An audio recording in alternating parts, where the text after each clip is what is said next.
Las cosas son como son.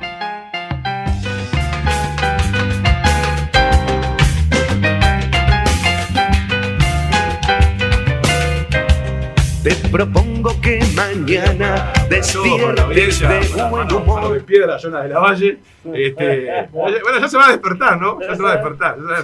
Estamos bien. Te toca, bueno, la alegría va por bar. Eso es. Bueno, buen día, Rodolfo, ¿cómo estamos? Pero espectacular. ¿Bien? Sí, todo bien. Buen día a ¿Salud bien? las 10.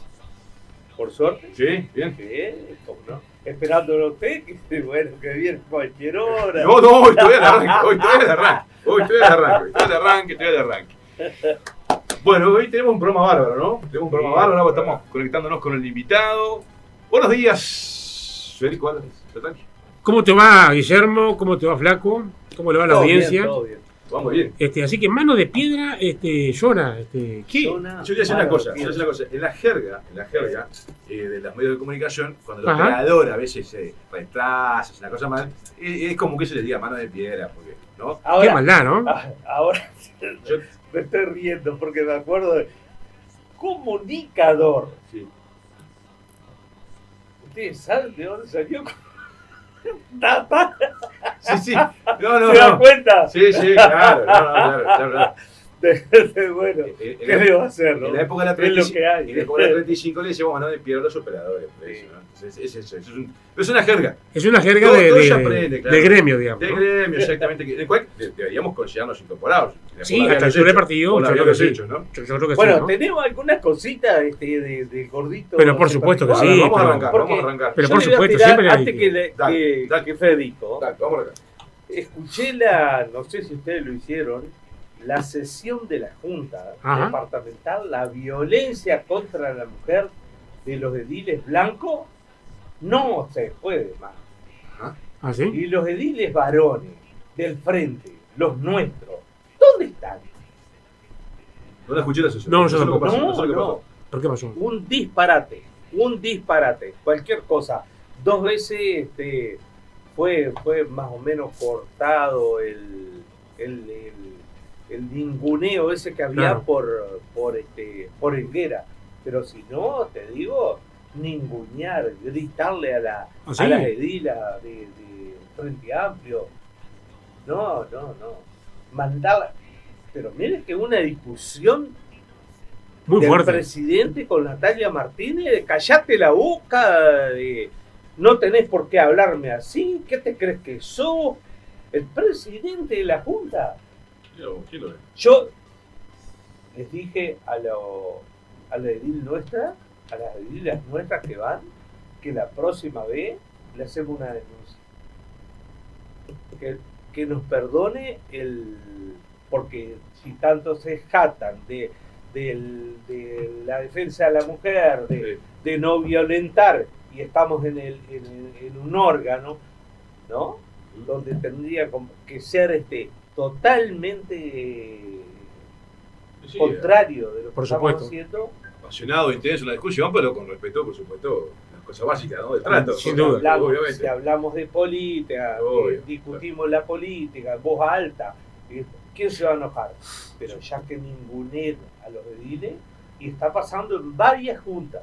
Fuerte en las ideas, pero no con las personas, como se Sin hace, duda, ¿no? sin duda. Estilo, ¿no? Sin duda. Bueno, ojalá que se organice eso mejor, ¿no? Y una cortita que ya la clásica, digamos, ¿no? Para empezar el programa, ¿no? Estábamos esperándolo. Pero por supuesto. ¿No? En estos días el diario, digamos, y los medios de comunicación dan como una buena noticia, supuestamente que la Intendencia había detectado un gran basurero, ¿no? Camino a Casablanca. Supuestamente, digamos, como un derivado supuestamente, digamos, del vertedero, cosas que no se ven en el vertedero. Y vi algunas imágenes, ¿no? Imágenes realmente preocupantes, ¿no? Un basurero muy grande que se había generado a poca distancia del vertedero municipal. Ahora, y la Intendencia lo daba como si fuera, no sé, un hecho notorio, un hecho realmente grande de su gran gestión, el haberlo detectado y haberlo limpiado, que lo iban a limpiar en estos días. Lo que la gente no sabe, por supuesto, digamos, de que eso, la gente no sabe, no tiene por qué saberlo, ¿no? Pero digo, por eso estamos nosotros para informarle, que en realidad eso es responsabilidad estrictamente de la pésima gestión que tiene, digamos, el aseo público Carlos Batista, digamos, ¿no? Eso es una realidad absoluta, se cae de Maduro. O sea, ese tipo de basureros, en la Intendencia Departamental existen inspectores, existen inspectores de toda la vida, a cual nosotros le pagamos un salario, no solamente para que hagan un recorrido y vean no solamente si hay basura o no hay basura al lado de los contenedores, sino que se generan a lo largo y ancho de la ciudad de Paysandú ese tipo de basureros. Entonces digo, a ver, de focos que son varios además, ¿no? Son varios. Me parece realmente increíble que lo quieran transmitir como un éxito de la gestión, cuando en realidad es una gestión pésima, digamos, no haberlo detectado ya hace mucho tiempo, y no haberlo, digamos, solucionado realmente hace también mucho tiempo. No sé para qué están los inspectores, no sé para qué está el director, digamos, de aseo público, que tendría que ser la persona que tendría que estar. Incluso hay un vehículo exclusivamente para que ellos circulen por toda la ciudad, justamente vigilando que no se creen ese tipo de focos. Te digo, y lo digo porque nosotros lo hacíamos. En nuestra gestión anterior lo hacíamos, salíamos por todos lados, detectábamos estos focos e intentábamos inmediatamente, digamos, por supuesto, digamos, generar conciencia en la población y también resolucionarlo. Ahora, que eso se lo muestre a la población de Paysandú como una gran gestión, todavía que salga la esposa del intendente de Paysandú, la edil, digamos, ¿no? Aplaudiendo la gestión, no sé qué historia. Yo creo que lo están tomando medio por ignorantes y un poco, digamos, también por muy cándidos, ¿no? Creo que esto es una demostración más, digamos, que ya viene de la mano con el vertedero municipal, que le hemos hablado mucho en este programa, la pésima gestión que se está realizando en el vertedero, ¿no? La privatización, dicho de paso, y también un dato que lo digo acá, y ya dentro de poco espero que haya alguna resolución en poco tiempo. Sí. Hay una investigación en marcha, por lo que me dicen a mí, me tiran de varios lados, me tiran ese dato, sí. De que en el vertedero municipal parece que se pierde combustible. Parece que se pierde combustible. Qué manera elegante, ¿no? Sí. Qué manera es un salto de la comunicación, ¿no? Así que, muchachos, para la dureza de Federico Álvarez Petralia es como estamos hablando. Parece que se evapora. El telégrafo lo denuncia. No, parece que se evapora. Se evapora. Atento a los GPS. A mí me interesa esa lógica de Federico Álvarez Petralia, que recibe información, una especie, ¿no? De centro de cómputo de información. Se evapora el combustible en el vertedero municipal. Hay investigaciones. No. Yo tengo todos los datos, pero no quiero darlos a la población porque digo, de repente estamos frustrando alguna investigación penal o algo que está. Creo que es una cosa de la audiencia. El doctor Petralia le llegan audio, le llegan comunicaciones. Bueno, es una cosa que es como una especie de ¿qué le vas a hacer? De fiscalía del universo que actúa sobre Paysandú.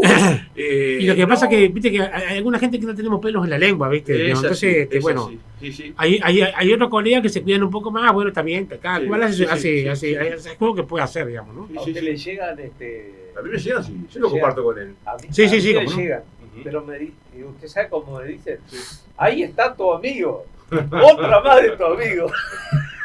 ¿Qué le vamos a hacer? Bueno, pero para redondear, yo creo que estás planteando una cosa de centro que es, a ver, no se puede estar festejando el gobierno, ¿no? Claro. Una acción de desgobierno. Esa es la idea, ¿no? Exactamente, de pésima gestión. No te pueden vender como algo que es de buena gestión, algo que realmente es demostrativo de que la gestión está funcionando espantosamente mal. Como también el tema de los contenedores, ¿no? De los contenedores que hizo Brum, digamos, ¿no? El empresario, que dijo que era una inversión para Paysandú, y que todos los funcionarios con los cuales yo he hablado dicen que los contenedores están absolutamente destruidos. Absolutamente destruidos. Eso es un ánimo importante. Absolutamente destruidos. ¿No pasó por el taller de él? Bueno, hay garantía. Hay garantía. Que por favor, digamos, que la Intendencia Departamental, que le vendió esto como una gran gestión, también, digamos, como una inversión para una empresa local, vaya y le cobre la garantía, digamos, y que le reponga todo lo. Pero es un desastre, absolutamente un desastre los contenedores que el intendente mostró como un gran éxito, y también, ¿no?, de trabajo sanducero. Mirá, el trabajo sanducero con este tipo de contenedores que se han roto, digamos, al por mayor, ¿no? Al por mayor. En fin. O sea que uno viene teniendo, y para cerrar y dar el ingreso al entrevistado, uno viene teniendo instancias y reuniones permanentes, ¿no? Frecuentemente con todo tipo. No, anoche tuve un par de instancias. Una con Richard Reed y Juan Pablo Mir sobre educación y trabajo, desafío del siglo XXI. Muy importante. Estuvo muy bien. Actividad que sirve para mover un poco el valero, estuvo muy bien. Y después una actividad con un espacio del Frente Amplio, se llama Izquierda en Marcha, que convocó una veintena de gurises que por primera vez se han ingresado al local del Frente Amplio. Muy importante. Gurises universitarios. Claro, su perspectiva de problemáticas sobre gurises que están estudiando, ¿no? Claro. Yo qué sé, la beca, la cuestión de la alimentación, Por ¿no? supuesto. Una serie de asuntos, ¿no? Pero también el tema del laburo, ¿no? El tema del laburo, ¿no? Que sigue siendo, me parece, como un nervio fuerte, ¿eh? ¿Qué te parece? Y que bueno, que fue una promesa fuerte y que hoy por hoy se plantea me parece a mí, una dispersión de temas que se están tratando, pero no se está rascando en ese lugar que es el lugar donde está picando, porque se lo dice la gente en términos comunes, corrientes y sencillos, por donde vayas a cabo el interior. ¿Les parece que comencemos con Dale. la entrevista? ¿Cómo no? Bueno, para la jornada de hoy, generalmente nosotros en el programa vamos tratando los temas que van sobre la coyuntura, ¿no? Temas que hemos tenido la suerte, el trabajo, también eso por supuesto lo acredita, es que vamos siguiendo los temas que van sucediendo, ¿no? Si uno se pone a pensar, vamos sobre los temas que van en la agenda, ¿no? Y con una presencia de invitados muy importantes. Habíamos convocado hace un tiempo atrás para que participara el profesor y politólogo Emilio Redondo, encargado de la Cátedra de Ciencias Políticas en Salto. Y estamos pensando qué temas concretamente podríamos hablar, ¿no? Y el propio Emilio dice, bueno, pero estamos llegando a la mitad del periodo de gobierno, ¿no? Casi 2 años y medio ahora, ¿no? Mitad del periodo de gobierno. Sin duda. Podríamos hacer una lectura más de proceso de este asunto, ¿no? Más de proceso, que de la coyuntura puntual de los hechos, ¿no? A veces uno se puede, me decía, perder algunos hechos puntuales, pero mantiene la lectura de proceso. Me pareció interesante poder conversar un rato con él sobre su mirada, al fin y al cabo. Es un profesor, un politólogo que, bueno, tiene una mirada sobre el desarrollo de lo nacional, por supuesto, en un contexto mucho más amplio que es el contexto latinoamericano, que influye, por supuesto, en la realidad nuestra, que a veces no lo vemos tan así, pero por supuesto que es así. Así que le vamos a dar la bienvenida. Buenos días, Emilio Arredondo, bienvenido.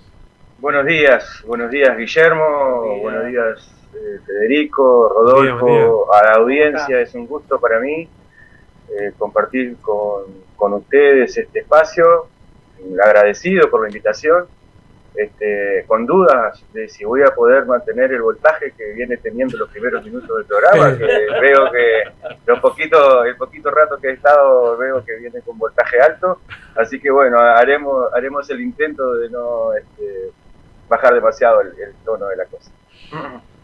¿Cómo estaríamos caracterizando, digamos, ¿no? al gobierno nacional en esta mitad del periodo que se cumple ahora dentro de unos días? ¿Cómo estás viendo vos? El gobierno viene mostrando un rumbo y una caracterización bastante previsible, bastante ajustada a lo que se más o menos podía prever antes de la asunción del nuevo elenco e incluso antes de las propias elecciones. Cuando se nos consultaba hace un tiempo atrás o cuando escribíamos alguna cosa de vez en cuando en redes sociales, sobre todo tomando como referencia la experiencia argentina del gobierno de Macri, nosotros hacíamos permanentemente referencia a que la eventual asunción del gobierno de Lacalle Pou o de una alianza neoliberal en Uruguay iba a más o menos marcar determinados tipos de rumbos, a desarrollar determinados tipos de políticas, que son más o menos las que, por supuesto, hemos estado viendo. Pero no porque haya un ejercicio de adivinación, Guillermo, Federico, Rodolfo, sino porque la historia nos enseña. Y la historia enseña que cuando se implementan, cuando asumen gobiernos inspirados en premisas neoliberales, algunos con matices conservadores y que podríamos caracterizar en un lenguaje un poco más de jerga, gobiernos de derecha, que no tengo duda en que es válida la calificación de esa manera. Las cosas que se deben esperar, las cosas que se pueden esperar, son más o menos las que nosotros hemos estado viendo. Así que en ese sentido, el gobierno no ha estado trayendo mayores novedades a lo que podía esperarse. En todo caso, sí, me parece que uno puede estar evaluando que han ocurrido un par de grandes eventos en estos 2 años y medio que no estaban previstos por nadie, como por ejemplo la pandemia y ahora el conflicto bélico en Europa con repercusiones mundiales, que es verdad que actúan como sacudones que de alguna manera modifican no solamente algunos plazos, sino también algunas decisiones. Es verdad. Pero en términos generales, aún contando con esos factores, el gobierno se caracteriza por ser un gobierno en el que se apela a una reducción del gasto fiscal, del presupuesto, en una política de lo que podríamos denominar ajuste fiscal, no tengo duda al respecto, con y esto es el corazón de la cuestión, me parece importante aquí no distraernos en cuestiones digamos, menores, porque la cuestión, el corazón de la cuestión es que se lleva adelante una política de transferencia muy potente de riqueza de los sectores medios y bajos hacia arriba. Este es el corazón de la cuestión, ¿no? Porque para eso de esa manera es que este es el propósito de los gobiernos neoliberales. Están convencidos de que hay que proteger económicamente a aquellos sectores que ellos consideran más, entre comillas, dinámicos de la economía. Y eso significa protegerlo en materia impositiva y protegerlo en materia de ingresos y quitar peso inflacionario a la circulación del dinero, y eso significa sacar dinero de circulación. Eso es una política bien recomendada históricamente por los gobiernos más neoliberales. De hecho, por ejemplo, estamos asistiendo a un aumento muy importante de las tasas de interés que tienen ese propósito, sacar dinero de circulación, ¿verdad? Y claro, sabemos que al sacar dinero de circulación, se trata por un lado de contener los precios, pero por otro lado, es dinero que falta en el bolsillo de la gente. Y por lo tanto, entonces, tenemos ahí digamos, el dibujo general. De ese dibujo general podemos después empezar a derivar algunas otras cuestiones, por supuesto, pero ese es el corazón de la cuestión. Ahora, digamos, yo te digo, Emilio, ¿no? Digamos, ¿a vos te parece que este gobierno, por lo menos en estos 2 años y poco, digamos, que lleva de gestión, ha podido realmente instalar, digamos, su agenda, digamos, ¿no? Ha podido efectivamente, digamos, llevar adelante su agenda, porque, digamos, a ver, ha tenido no solamente, bueno, yo creo que también puede ser todo un capítulo de análisis, ¿no? Cómo ha actuado el propio Frente Amplio como partido de oposición, el hito, ¿no? El hito importante que fue la recogida de firmas y la ley y el referéndum, por supuesto, ¿no? El referéndum por la ley de, digamos, de consideración. Exactamente, el de consideración. Pero también, digamos, a la interna de la propia coalición hemos visto muchos tirantes, ¿no? Muchas cuestiones, digamos, de repente no ha trascendido tanto públicamente, pero digamos, como que no ha habido una coalición actuando en forma aceptada, ¿no? Muy aceptada. Hemos visto un cabildo abierto que a veces se ha querido descolgar, o el Partido Colorado en algunos temas. Por eso te pregunto, ¿no? Si efectivamente este gobierno ha podido realmente instalar su agenda o la agenda que tenía prevista como agenda o como norte, digamos, en esta gestión de gobierno. Mira, Federico, lo sustancial de la agenda sí, lo sustancial de la agenda considerada prioritaria, pero sobre todo para el herrerismo ha podido liderar adentro de la coalición los votos en el Parlamento, los votos suficientes en el Parlamento como para que las cuestiones fundamentales estén. Y ahí por ejemplo, vos mismo mencionás, por ejemplo, los votos que llevaron a los legisladores oficialistas a votar unánimemente la ley de urgente consideración. Que es una ley que diría a priori podía encontrar un montón de objeciones por parte de varios socios de la coalición. Sin embargo, ahí hubo prioridad, ahí hubo postura monolítica, y digamos que y en el presupuesto lo mismo, digamos. Entonces, en las dos grandes columnas que hasta ahora ha tenido este quinquenio, que son por un lado la ley, como obviamente sucede, ¿no? La ley de presupuesto, y luego la ley de urgente consideración, y ahora lo que se viene cocinando, lo que viene, digamos, en el horno que está por salir, la ley de reforma de la seguridad social, y alguna otra cosa más importante. Lo importante, lo sustantivo, es verdad, en ese sentido, el gobierno ha conseguido alinear a sus socios.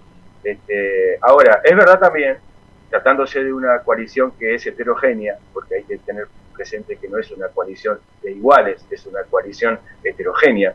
Ahí adentro de la coalición, si nosotros ponemos la lupa, vamos a encontrar que tenés socios que tienen diferentes vocaciones con respecto sobre todo al poder y a las instituciones públicas. Son diferentes las vocaciones. Vos ahí tenés gente que todavía considera que el Estado es una herramienta importante, sobre todo como plataforma para constituir un proyecto hegemónico, como ha sido históricamente la postura del Partido Colorado, que ha tenido al Estado como una herramienta clave de sustento para la proyección, ¿no? Y la permanencia. Y al mismo tiempo tenés herreristas que sabemos que asumen la postura de que no son proclives al Estado y por ende muchas veces en una sociedad estadocéntrica como la nuestra están dispuestos a pagar precios altos, pero no a reforzar el poder del Estado, sabiendo que eso le quita dinámica a los negocios, sobre todo a algunos tipos de negocios. Entonces vos tenés actores que son heterogéneos. Emilio, y Cabildo Abierto, que al cabo tiene su malla electoral, su base electoral fundamentalmente. Y claro, no lo menciono porque Cabildo Abierto es un partido que doctrinariamente todavía está dibujándose. Sin perjuicio de ello, es más claro poder definir por tradición histórica lo que ha sido la postura del Partido Colorado por un lado con respecto al Estado y la que ha sido históricamente la postura del Partido Nacional con vocaciones diferentes frente a la institucionalidad pública. Es más claro, es más fácil eso que decir qué cosa es Cabildo, que todavía, aunque hay signos de que se trata de una derecha que no renuncia, entre otras cosas, que no renuncia al Estado, a lo estatal, entre otras cosas porque proviene el cerno, el corazón de ese grupo, proviene del Estado duro, si estamos hablando de las Fuerzas Armadas, ¿verdad? Duda, claro. Entonces, en ese sentido, difícilmente podamos esperar de Cabildo Abierto una postura neoliberal antiestatista. Entonces, en todo caso, sí, una derecha nacionalista como las que ha habido en América Latina a lo largo de todo el siglo XX. Pero, digamos, entonces decíamos, si ponemos la lupa sobre la coalición, nos vamos a encontrar que es una coalición internamente heterogénea. Por eso, no es raro que en cuestiones tal vez no centrales se vislumbren ese tipo de matices que menciona Federico. De hecho, ahora ha habido un par de debates en torno, por ejemplo, a la ley de eutanasia y alguna otra cosa más, en donde han habido, y a lo largo de todos estos 2 años y medio, han habido matices, porque entre otras cosas también se trata de socios circunstanciales, en donde se miran con la mirada del recelo, en el sentido de que también son al mismo tiempo mutuamente competidores. Son mutuamente competidores, por lo tanto, hay cosas que se reclama por parte de uno de los socios de coalición, no sé, pongamos por ejemplo Cabildo, que los otros socios no están dispuestos a concederlo y viceversa. En ese sentido, sobre lo sustantivo, el gobierno sí ha instaurado, yo diría exitosamente, una agenda. Es la agenda oficialista, es la agenda herrerista, es la agenda que estaba en los programas de gobierno antes de las elecciones, es la agenda típica del neoliberalismo latinoamericano en líneas generales, más allá, repito, de que en algunas cuestiones más puntuales, más de coyuntura, tal vez menores, podríamos decir, sí, evidentemente tiene razón Federico en cuanto a que el gobierno no ha podido alinear unánimemente, pero no sé si tiene demasiado interés en tal cosa, digamos, como todo gobierno, ¿no? Hay cuestiones prioritarias y hay cuestiones menores. Si pierden las cuestiones menores, tal vez no le va en juego, digamos, no se pone en juego el éxito de su gestión. Sí, porque en lo sustantivo están de acuerdo, en lo sustantivo. Sí, claro, en lo sustantivo están de acuerdo y en lo sustantivo coincide fundamentalmente con el programa, lo que además, por supuesto, está generando muchas incertidumbres, muchos nerviosismos al interior de la propia coalición, porque, a ver, el herrerismo está haciendo un juego que, como pasa y ha pasado en otras experiencias neoliberales, termina siendo políticamente suicida desde el punto de vista electoral. Recién decíamos, hace 2 o 3 minutos atrás decíamos, hay diferentes vocaciones respecto a lo que es el poder institucional, ¿no? Entonces, el herrerismo sabe que hay una vieja fórmula, y lo tienen bien claro, de que un gobierno neoliberal que es exitoso en materia económica termina pagando precios altísimos en materia política, en el corto, en el mediano o en el largo plazo. ¿Está bien? En el corto, no sé, la experiencia de Macri en Argentina. 4 años y chau. En el mediano, bueno, la experiencia de Menem, si vos querés, en Argentina. 8 años, o de Cavallo en general, 8 o 10 años y chau. En el largo plazo, la experiencia chilena, que demoró más, pero terminó pagándolo con un estallido social histórico, lo que es la aplicación de un modelo que durante 30 años resultó, eficaz para permanecer con ciertos matices sociales, con cierta rotación partidaria, pero para permanecer como modelo, digamos, dentro de lo que es los elencos gobernantes o las élites, como le llaman en Chile, desde la salida post-pinochetista hasta ahora, que ya sabemos cómo ha sido la historia reciente, en donde está en juego prácticamente una constitución y nuevas reglas de juego para la convivencia. Entonces, sea en el corto, sea en el mediano, o sea en el largo plazo, los modelos exitosos del neoliberalismo terminan pagando precios altísimos en materia electoral. ¿Por qué? Porque terminan generando costos, ¿sí?, socioeconómicos, políticos y culturales muy dolorosos para la mayoría de la población. Y eso, tarde o temprano, se traduce en costo electoral. Eso lo sabe cualquiera. Y lo saben también los socios de la coalición. Entonces, mientras que el herrerismo históricamente ha estado más predispuesto a pagar esos costos, de hecho, tengamos presente que ganó en el 58 y después volvió a ganar 30 años después en el 89 y después volvió a ganar 30 años después, ahora en el 2019, notoriamente el herrerismo sabe de pagar costos políticos al aplicar determinado tipo de recetas, porque en todos los casos, primero en el 58 con la ley de reforma cambiaria monetaria de Assini, que implicó una devaluación a los pocos meses de asumir del 300%, de 4 pesos el dólar pasó a 11, recordemos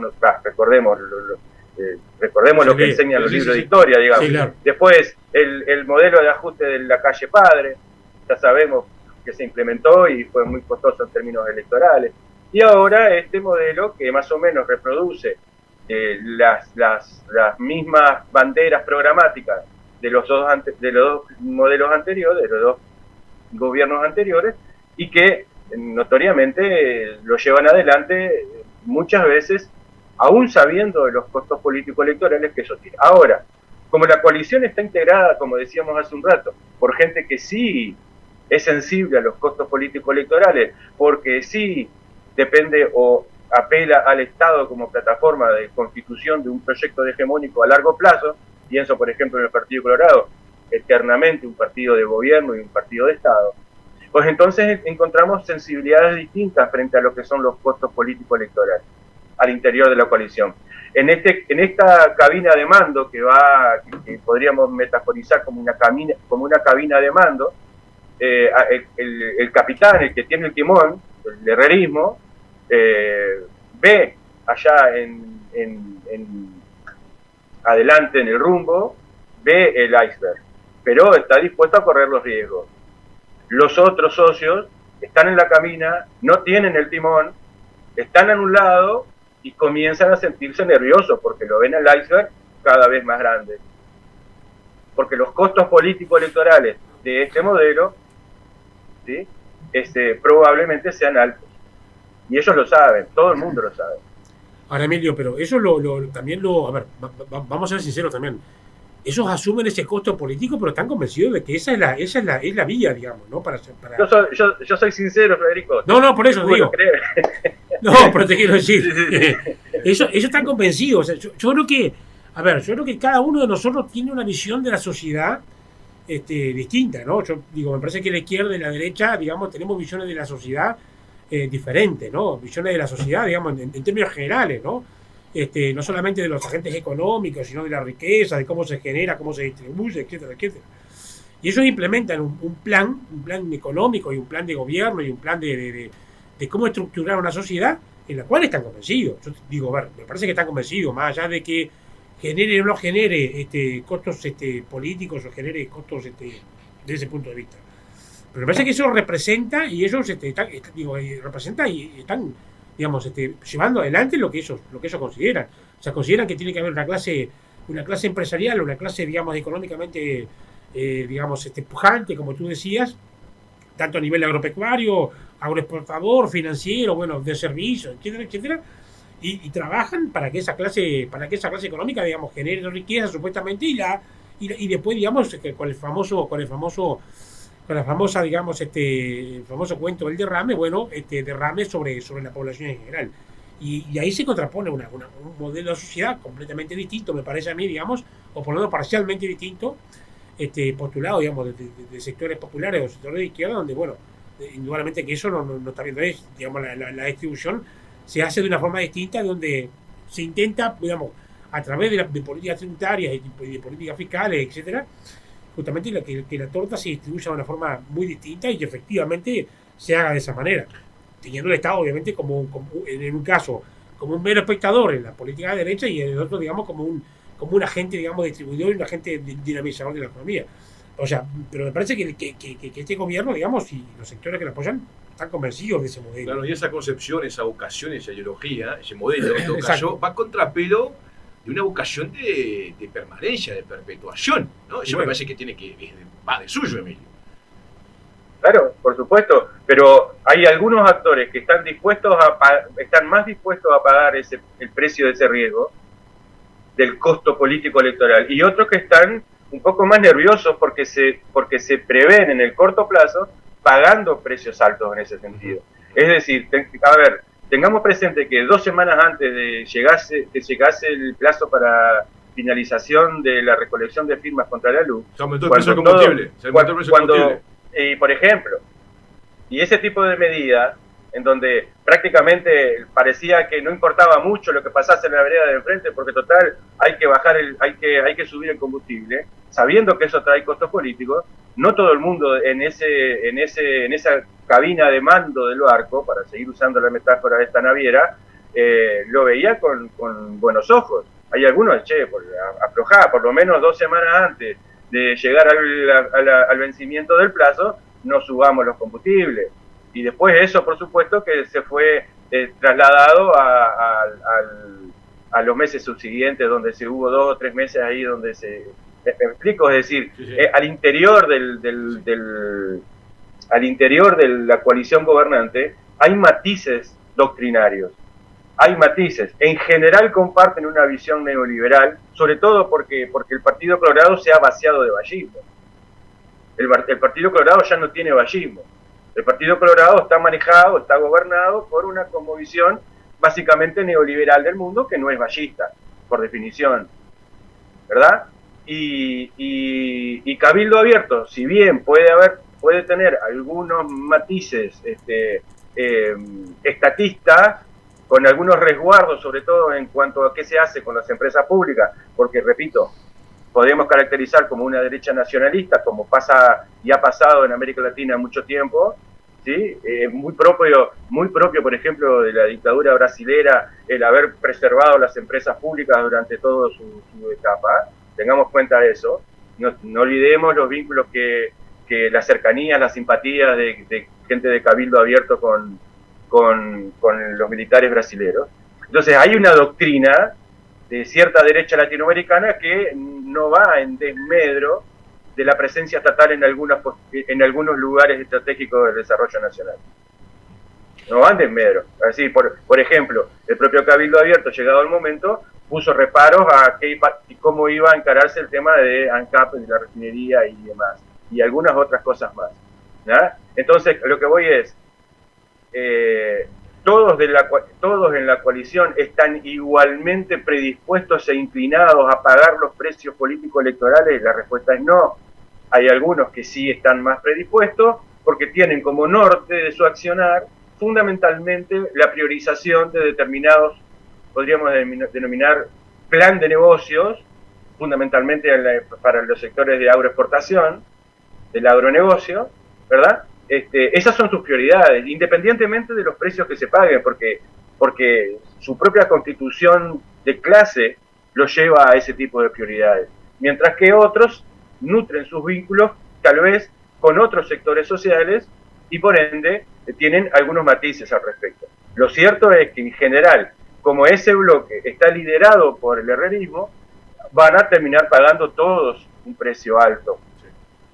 Pero Emilio, a mí me da la impresión, poco, y tomando ese ejemplo que vos planteabas, ¿no? Básicamente 2 semanas antes, una semana antes, 10 días antes de la finalización del plazo para la recolección de firmas, el presidente decía aumentar el precio de combustible, que perfectamente podía haber dicho, no, muchachos, vamos a mantenerlo hasta que pase el 20, bueno, no recuerdo qué fecha era, creo que, bueno, 8 de julio creo que era, no me acuerdo la fecha, bueno, punto. Y lo aumentó, ¿no? Sin embargo, más allá de algunos matices, en términos generales, el coro funciona, me parece a mí, en forma afiatada. Porque vos no escuchás grandes cuestionamientos en lo público, ¿no? Ahora hacia la intra, se debe dar, me imagino yo, lo que vos un poco estás planteando. Vamos a llamar a este muchacho, con respeto, ¿no? Vamos a llamar a este muchacho para ver, estas cosas no se pueden hacer. Claro. Pero eso demuestra también una acción de hago lo que quiero, ¿no? Hago lo que quiero, cuando quiero, como quiero, independientemente de esa otra cuestión. Es un poco lo que vos decís, ¿no? Hay alguien que va en el timón, digamos, ¿no? Y los otros son, copartícipes privilegiados, al fin y al cabo, pero, bueno, no están dirigiendo el timón, ¿no? Ese es el esquema, ese es el dibujo, ¿no? Sí, totalmente. Mira, hay una cuestión que está en la tapa de cualquier manual de ciencia política y que analiza los sistemas políticos, que es que en un sistema político está conformado por ser sistema, por actores o por subconjuntos que son, en este caso, los partidos políticos, que tienen por vocación la permanencia. Esa es la tapa de cualquier libro de ciencia política, básico, elemental. Todos los partidos hay que pensarlos como actores con vocación de permanencia. Ningún partido quiere perder, digamos. Ese es el presupuesto. En cambio, yo la verdad que he estado últimamente, en los últimos tiempos, analizando esta circunstancia de algunos gobiernos en la región. He estado poniendo algunas dudas respecto a esa premisa de los manuales, porque creo que hay algunos partidos que están, digamos, impregnados fundamentalmente de otros apuros o prioridades. Hay algunos partidos que, como son representación dentro del sistema político de actores económicos muy poderosos, el cerno, el corazón de esos movimientos políticos electorales, que se traducen en movimientos políticos electorales, digamos, al interior del sistema político, no están necesariamente urgidos por la permanencia. Es más, una de las cosas que en algún momento, no sé si lo conversamos al aire en alguna de las instancias que estuvimos conversando, ¿no? Pero, ¿por qué le costó tanto al gobierno conseguir cuadro para la formación de sus elencos de gobierno? ¿Por qué le costó? No olvidemos ese detalle.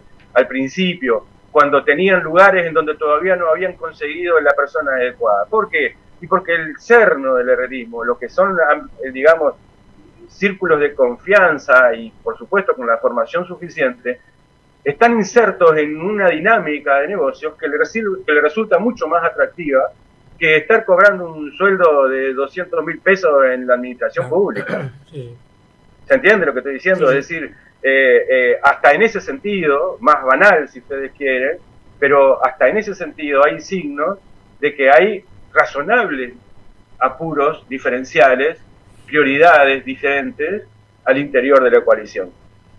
Cosa que no ha pasado, por ejemplo, en el sistema político nacional, sobre todo porque como ha sido una historia en donde, por un lado, tuvimos en la historia nacional un partido como el Partido Colorado, durante muchas décadas hegemonizado por el vallismo, con fuertísima con fuertísimo anclaje estatal, ¿sí? Y luego las experiencias de la izquierda con fuertísimo anclaje estatal, este escenario de un gobierno herrerista no es el típico de la historia nacional, ¿verdad? Pero lo que tenemos que es aprender a pensar que, no sé, pongamos por caso, repito, a mí me resulta muy, muy interesante, a veces lo conversábamos cuando organizábamos este encuentro, y yo te decía, Guillermo, eso que vos arrancaste mencionando, ¿no? De que yo trato de no distraerme mucho con las cuestiones anecdóticas, ¿no? Entre otras cosas, porque las anécdotas precisamente tienen eso, ¿no? Son atractivas para el corto plazo, pero muchas veces distraen en las cuestiones sustantivas, ¿no? Y en ese sentido me resulta siempre bien metodológicamente importante mirar lo que pasa en la región, ¿no? Porque de última somos países dependientes, y si bien somos tamaños distintos y somos dinámicas y culturas políticas diferentes, somos países dependientes, ¿no? Capaz que resulta mucho más cercano a nosotros lo que pasa en Chile o lo que pasa en Argentina que lo que pasa en Europa o en el propio Estados Unidos, obviamente, por muchas razones. Y decía, cuando uno ve a algunos gobiernos neoliberales acercarse a una situación de derrota, cuando las encuestas muestran que están 10, 15 puntos abajo, faltando un año para las elecciones, vos no lo ves mayormente preocupado, no lo ves cambiando de rumbo en sus políticas. Vos ves que los tipos apretan el acelerador en un proceso de concentración de riqueza. Y eso siempre tiene ganadores. Eso no se hace para que el triunfo sea colectivo y desparramado para todos. Federico decía hace un rato, sí, hay una concepción, y la concepción es que están convencidos de que hay sectores dinámicos de la economía y hay que apoyar a esos sectores dinámicos de la economía. ¿Pero es una convicción teórica o es más que nada una cercanía de intereses? Yo me inclino por lo segundo. Hay cercanías de intereses. Entonces, a la hora de caracterizar al gobierno, todos los gobiernos, todos, no importa de qué signo, todos son gobiernos de clase. Porque todos los gobiernos, de alguna manera, expresan intereses de algunos sectores sociales. Vos me podrás decir, no solo de clase, yo estoy de acuerdo, no solo de clase, pero suele denominarse gobiernos de clase. Está bien, vos también tenés algunas afinidades, yo qué sé, de corte étnico-racial, de corte etaria, de corte religioso, etcétera. Sí, está bien. Pero, ¿cuál es el clivaje que pesa más? Y bueno, obviamente, el asiento productivo en el que se encuentre cada uno. Y todos los gobiernos. Fue un gobierno de clase del Frente Amplio, fue un gobierno de clase los gobiernos del Partido Colorado, siempre, todos los gobiernos son de clase. El asunto es de qué clase. ¿Está bien? Y está claro de que este actual gobierno está timoneado, ¿sí?, por intereses muy cercanos al agronegocio, que sabemos que representan y que expresan los intereses que cuidan los intereses de un puñado de personas. ¿Eso se sabía de antemano? Por supuesto que se sabía de antemano. Las cosas que están pasando llaman la atención o sorprenden a alguien, y salvo que estés algo distraído, digamos, de lo que son las dinámicas políticas nacionales, te puede sorprender, pero en general todos más o menos sabíamos que este iba a ser el rumbo y la característica que iba a llevar el gobierno en estos 2 años y medio. Se está viendo, no debería sorprender si en el tramo final hay algo así como una especie de barniz social, porque la propia interna de la coalición comienza a presionar para ello, y bueno, está bien, podría suceder, pero no va a dejar de ser un barniz social, porque hubo durante 4 años y algo, en ese supuesto, en este hipotético caso, durante 4 años y algo, hubo una fenomenal transferencia de riqueza, luego de que hubiera habido 10 años de gobiernos progresistas. Digo 10 años porque los primeros 5 fue en el primer periodo de Tabaré Vázquez, hubo un par de años o 3 en donde el PBI creció, pero no se distribuyó la riqueza en forma progresiva. Luego se ajustaron algunos resortes y se comenzó, sí, un proceso de distribución progresiva de la riqueza. Por eso hablo de 10, 12 años de gobierno frente amplista, en donde se distribuyó la riqueza, que estaba concentrada luego de los gobiernos neoliberales de los 90 en pocas manos, y se empezó a distribuir para los sectores medios y populares. Y ahí está como el índice de Gini mostró una performance mucho mejor en estos 15 años. Ahora, yo no tengo cifras actualizadas, pero seguro, estos indicadores que miden la distribución de la riqueza, seguro que deben estar mostrando que nuevamente empezamos a desandar ese camino de distribución progresiva de la riqueza, y por ende, si lo desandamos, quiere decir que estamos en un proceso de distribución regresiva de la riqueza, que significa pasar riqueza o ingresos de los sectores medios y bajos hacia arriba. Y ese es el cerno de un gobierno neoliberal. Emilio, ¿cómo estás viendo el esquema, ¿no? En el dibujo político, ¿no? Del funcionamiento del sistema, ¿no? Hemos hablado un poco del oficialismo del gobierno, oficialismo-oposición, digamos, ¿no? Oficialismo y oposición. Llamémosle fortalezas y debilidades de cada uno de estos bloques. ¿Cómo lo estás viendo ese dibujo político? Bien, el gobierno tiene la fortaleza, la derecha, si queremos, el bloque neoliberal tiene la fortaleza primaria y fundamental de estar en el Estado, básicamente, ¿no? Sí. Y eso en Uruguay, en un país Estado dependiente, siempre te da prerrogativas y te da ventajas que obviamente desde la oposición no podés alcanzar. Punto uno. Segundo, la fortaleza del gobierno es que tiene un sistema mediático totalmente funcional. Yo diría vergonzosamente funcional. A esta altura del acontecimiento, el sistema mediático, y hablando por supuesto de los grandes medios, de las grandes empresas de comunicación nacional, está jugando un papel que yo creo que solamente en tiempos de posmodernidad se puede sostener, ¿verdad? Porque sinceramente es vergonzoso lo que está pasando con el sistema de la información, jugando un papel de construcción de espectáculo a favor del gobierno, porque le dejan pasar cosas que son insólitas, ¿no? Y siguen planteando lógicas de construcción de relato que bueno, no se sostienen desde el punto de vista racional de ninguna manera. Entonces, eso es una ventaja muy importante. Entonces, tiene cercanías históricas con los grandes intereses económicos, con los grandes, digamos, holding empresariales, dialoga muy bien con esos sectores, tiene muy buen diálogo y recibe, así como también recompensa, los vínculos con los operadores mediáticos.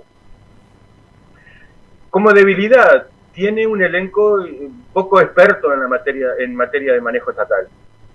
No olvidemos que todos los que están hoy en el Estado, tienen prácticamente nula experiencia de gestionar el Estado. Porque la derecha, digamos, salvo el caso de Sanguinetti, que viene de otra generación, pero en general, la derecha, el bloque de poder que está en este momento en el gobierno, hizo un recambio generacional durante el tiempo que gobernó el Frente Amplio, ¿verdad? Aquella generación de los Sanguinetti, Valle, Lacalle, ya no está, salvo el caso de Sanguinetti, que está, pero en términos figurados, pero esa generación sí tenía experiencia de gestión de gobierno, de gestión de administración. Pero esa generación ya no está más, y durante los 15 años del gobierno Frente Amplista, ese bloque, llamémosle neoliberal o conservador, o no importa el nombre, de derecha, llamen ustedes como quieran, hizo sus recambios de liderazgo, sus recambios generacionales. Pero lo hizo con elencos que estaban fundamentalmente en tareas parlamentarias, no en tareas de administración del Estado. Y ahora resulta que en los últimos 2 años y medio tuvieron que cubrir unos 500 cargos fundamentales del Estado con gente que no tenía experiencia de cómo gobernar el Estado. ¿Está bien? Y en 2 años y medio de gestión, la experiencia no se genera por arte de magia. ¿La verdad? No se genera en 2 años y medio de gestión una experiencia. Entonces, ahí tenés una debilidad. Vos tenés un elenco de gobierno que tiene poca experiencia en la gestión del Estado. Y se nota. Podría tener experiencia parlamentaria, caso Heber, por supuesto, 30 años, pero va al Ministerio del Interior y, por supuesto.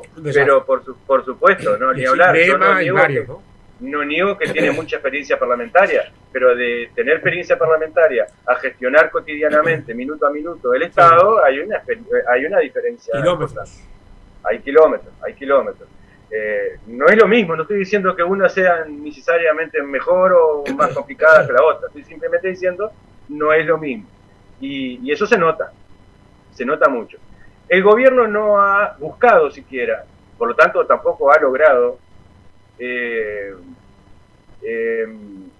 potenciar o darle inicio a vínculos con otros actores sociales que le han sido históricamente reacios. Esa es otra debilidad.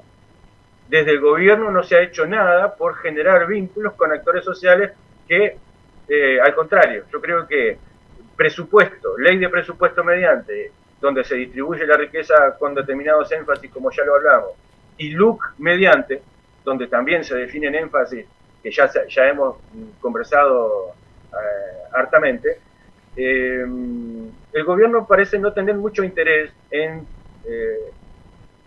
o crear o profundizar vínculos con actores sociales que eventualmente puedan mañana pasado actuar como su motor de movilización y no lo ha hecho. Uno podría suponer, por ejemplo, que podría haber hecho algo respecto, por ejemplo, para la gente de Un Solo Uruguay, pero no parece que la gente de Un Solo Uruguay esté súper feliz con lo que está sucediendo. De hecho, hay algunos portavoces que han estado dejando caer la opinión de que están desconformes o tienen críticas o matices, y después no veo otro actor social que comienza a constituir como un aliado o nuevo o potenciado desde su circunstancia de gobierno. Por lo tanto, ahí tenés otra debilidad. Por supuesto que el gobierno tampoco ha hecho mucho ni tampoco tiene mucho interés en fortalecer vínculos con formadores de opinión, más allá de lo que mencionábamos respecto al tema del mundo mediático, del sistema mediático. El mundo intelectual no le es mayoritariamente propenso. En términos generales no tenés grandes formadores de opinión del mundo intelectual. Por lo tanto, vos tenés ahí que el gobierno está, digamos, jugado a lo que pueda llegar a ser su vínculo con el ciudadano, independientemente de la adscripción a sectores sociales que ese ciudadano tenga. En un panorama en el que no podemos perder de vista esto, en la peor campaña de su historia, teniendo una candidatura bastante débil, arrastrando una cantidad de críticas que no había podido levantar, como por ejemplo en materia de seguridad o como en materia de acusaciones de corrupción o de mala gestión, como en el caso de ANCAP. Aún así, el Frente Amplio, recordemos nosotros, perdió por un punto la última elección. Por un punto perdió en segunda vuelta en la última elección. Cuando había perdido dinámica el vínculo del Frente Amplio, por la propia experiencia de gobierno, había perdido dinámica, por ejemplo, en sus vínculos con los actores sociales. No es que se había peleado, pero no era el vínculo que ahora ha venido mostrando recomponer.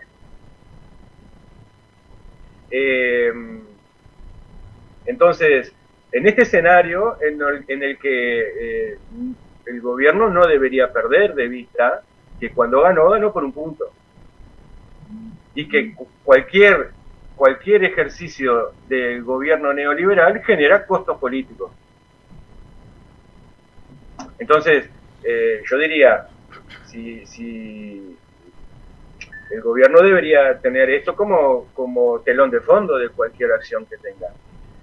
Fortalezas y debilidades, por otro lado, de la oposición de izquierda actualmente. Bueno, la izquierda ha logrado lo que no logró con éxito durante su periodo de ejercicio gubernamental, que es el recambio generacional, el recambio de liderazgo, que es siempre tengamos en cuenta esto, es muy costoso para cualquier organización procesar un recambio generacional. Siempre es muy costoso, porque no solamente implica que los que han acumulado más experiencia y visibilidad ya comienzan a dejar lugar a otros y se pierde con eso un gran capital acumulado. No solamente eso, sino que además los nuevos que van a entran con dinámica competitiva, mutuamente competitiva. Y eso siempre implica un montón de energía distraídas para otras cosas.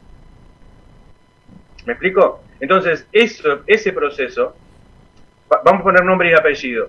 Durante los últimos 15 años, o durante los 15 años de gobierno frente amplista, seguían siendo los principales referentes Vázquez, Mujica y Astori. Se llegó a la última elección del año 19 con estos tres grandes referentes, ¿sí?, fuera de la escena. Pero el proceso de recambio, es decir, quienes venían a ocupar su lugar, no llegaron a tiempo a lograr los niveles de visibilidad, de afianzamiento, de prestigio, de experiencia que pudiera colmar el vacío que los tres grandes referentes habían dejado. Digo los tres grandes referentes por no decir otros más que tal vez no tengan la visibilidad y los nombres de estos tres, pero que por supuesto son muy importantes también. ¿Hasta ahí vamos de acuerdo? Sí, por lo tanto, ese proceso de recambio generacional, los gobiernos del Frente Amplio no lo pudieron hacer exitosamente durante el ejercicio de gobierno, pero lo está pudiendo lograr ahora desde llano, y esto es un tema muy importante. Cosa que el gobierno actual, el bloque de derecha, va a tener que enfrentar como desafío. ¿Por qué? Porque no hay al alcance de la mano y a simple vista muchos lacalle Pou disponibles. Los nombres que vienen a colmar y a, digamos, constituirse en sucesores, digamos, ¿no? Sucesores, no parecen tener las mismas características de la misma potencia que la calle Pou. Por lo tanto, ahí tenés vos que la oposición de izquierda actualmente está en ese sentido, ahora, mejor parada que lo que es la oferta de elencos que haga el gobierno o el bloque de gobierno. El Partido Colorado es un partido que está teniendo muchas dificultades para preservarse, para mantenerse, notoriamente. Figuras que aparecían como despuntando en materia de liderazgo no están más, optaron por irse a su casa. Pienso en Talvi y en Bordaberry, para mencionar dos que tenían ciertos matices, y tras ellos no ha aparecido ninguna otra cosa. Cabildo Abierto sigue, por supuesto, sí teniendo la oferta de Manini Ríos, pero Manini Ríos daría la impresión de que tiene que pelear con un fenómeno que es el del ahora ya no sorprende, ahora ya no innova, ahora ya es un político más, ahora ya no es el outsider que llega a la política de charretera. O sea que el dato nuevo fue la elección pasada, ahora no es un dato nuevo. Sí, el dato nuevo fue la elección pasada. Claro. ¿Ah? Entonces vos tenías ahí una oferta de lo que era la oposición en aquel entonces, de la derecha, una oferta muy renovada, mientras que el Frente Amplio tenía una oferta muy deficitaria, con dificultades, digamos, para no decir deficitaria, con dificultades. Ahora no. Entonces ahí vos tenés una fortaleza de la izquierda. Tenés una izquierda que ahora, desde el llano, y porque ha habido determinados enroques en materia de liderazgo, pienso por ejemplo en la figura de Pereira, que ha ido aceitando sus vínculos con la sociedad civil y con la organización social o con las organizaciones sociales, particularmente con el PCNT, al punto de que la propia figura de Pereira le aporta cierta hasta estética sindical que la izquierda había venido de alguna forma perdiendo. Y eso no es para nada malo, al contrario, le da cierto vigor, le da cierta recuperación de mística de partido obrerista. Obviamente que eso es una fortaleza. Es cierto también que debería moderarse eso, porque la izquierda es un partido policlasista. No es un partido de trabajadores y nada más que de trabajadores, es un partido policlasista. Entonces, y cuando la izquierda crece en los años 90, crece con un esquema policlasista. Crece a partir del dibujo, del diseño aquel que fue tan exitoso del encuentro progresista, ¿no? En ese sentido, eso obviamente recuerda a todo el mundo que la izquierda, para sostenerse, para seguir creciendo, para alimentar su ampliación de bases, tiene que seguir apostando a la vía policlasista. Por lo tanto, esa recuperación de mística obrerista tiene un límite, que es ese, que la izquierda sabrá en su momento cómo y cuándo ajustar las tuercas y los tornillos adecuados. Pero no parece que ese se vaya a ser un problema mayormente. Entonces vos tenés recambio de liderazgo, aparecen 4 o 5 grandes líderes que vienen a suceder, importantes. ¿A quiénes están viendo vos? Y estoy viendo, por ejemplo, a los 2 intendentes del sur, pienso por ejemplo en Cose, pienso obviamente en Orsi, pienso en Andrade, pienso en el propio Pereira, en fin, yo creo que son figuras de recambio muy importantes que le están dando una dinámica bien importante. Y pienso en Vergara además, porque eso es lo que me permite a mí recomponer esto que yo venía diciendo sobre la sensibilidad policlasista que no debe perderse. Entonces, vos tenés ahí un tándem de una oferta electoral que es renovada, muy potente, gente muy formada, gente con experiencia de gobierno, Vergara, ministro, Cose y Orsi, intendentes durante periodos, Cose en el caso de administración de empresas públicas, o sea, con mucha gestión de gobierno, de administración pública. Entonces, claro, eso potencia la oferta electoral de la izquierda, cuando vos tenés que todavía la derecha parece no tener todas las situaciones muy fáciles para hacer ese procesamiento de renovación de liderazgo que veníamos diciendo. Entonces, tenés una... Sí, perdón. No. Emilio, te dejamos tomar aire y volvemos. Sí, seguro. Dale, vamos a una cosita, mirá, vamos a la tanda, volvemos, tenemos 2 o 3 asuntos para preguntar. Sí, primero, alguna bombita para tirarle. Están los macheros. seguro. Yo también te quiero, Federico. La perspectiva de cara al 2024, eso está claro. Sí. ¿No? Tu opinión sobre el estado de la opinión pública y el concepto de la nueva mayoría. Me gustaría consultarte. Pero vamos a la tanda y volvemos. Vale. Adelante, Jonah. Las cosas son como son. En Contacto FM. A todo el abrigo que llevas puesto, no te olvides de sumarle los audífonos, porque si escuchás buena música, tu día se enciende. Mueve tu cuerpo, felicidad eterna, siente la electricidad subiendo por tu piel. Para sentirme libre, para quedarme solo. Contacto FM 106.9. Invierno 2022. Escuchás música. Es momento de la tanda. Ya volvemos. Inicio de espacio publicitario. Invierno 2022.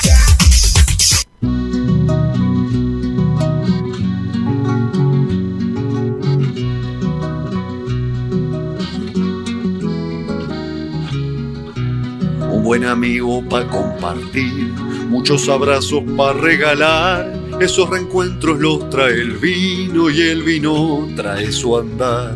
Se anda pensando que no es de acá, Traiga su vaso y venga nomás, que compartiendo un buen Catán y todo se empieza a encaminar.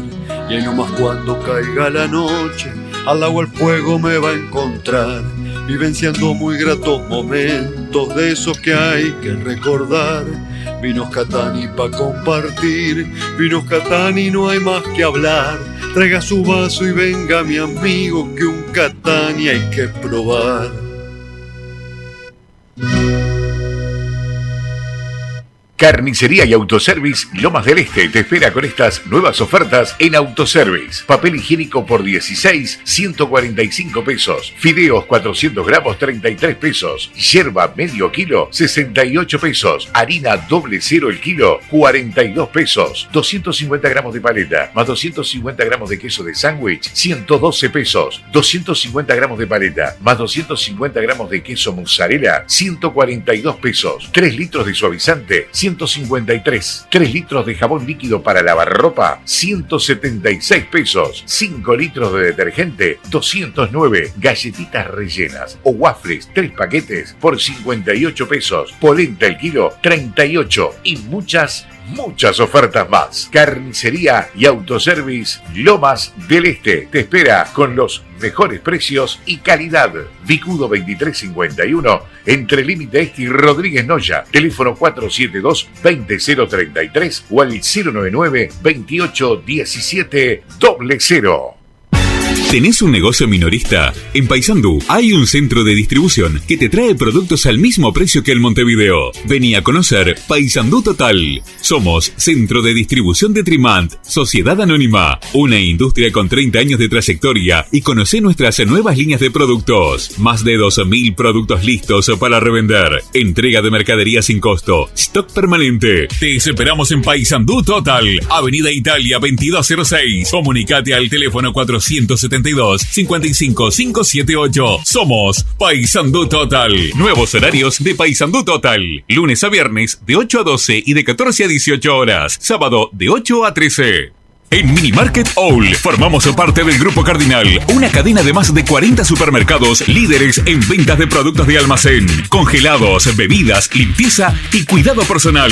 Tenemos los mejores precios en cervezas: Patricia, Pilsen, Zillertal, Stella Artois, Corona y Brahma. Visítanos en nuestros locales de Avenida Salto y Setembrino Pereda, o en Avenida Soriano y Doctor Felipone. No dejes que se lo cuenten, los esperamos. Si no nos conoce, se sorprenderá.